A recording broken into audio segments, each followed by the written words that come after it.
Munoitwa mukomani? Ndinoitwa Francis Tandazo Span. Sei mafunga kuuya pano nhasi?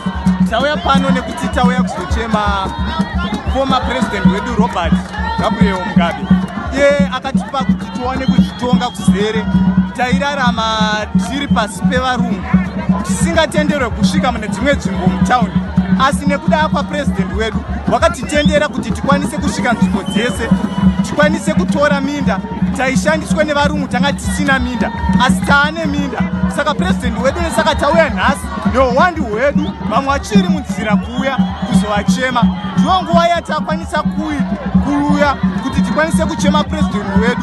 Nesaka maona vanhu vashingirira kuti vauye pazuva ranhasi, nekuti dai vanga vakaipa, dai vanhu vangasina kuungana pano.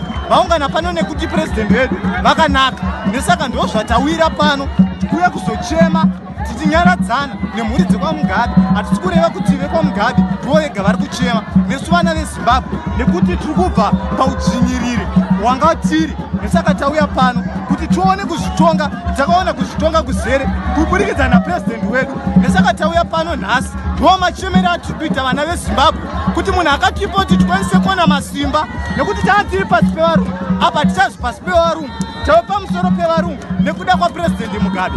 Ndo zvatainga pano sevana veZimbabwe, vana vaitambudzika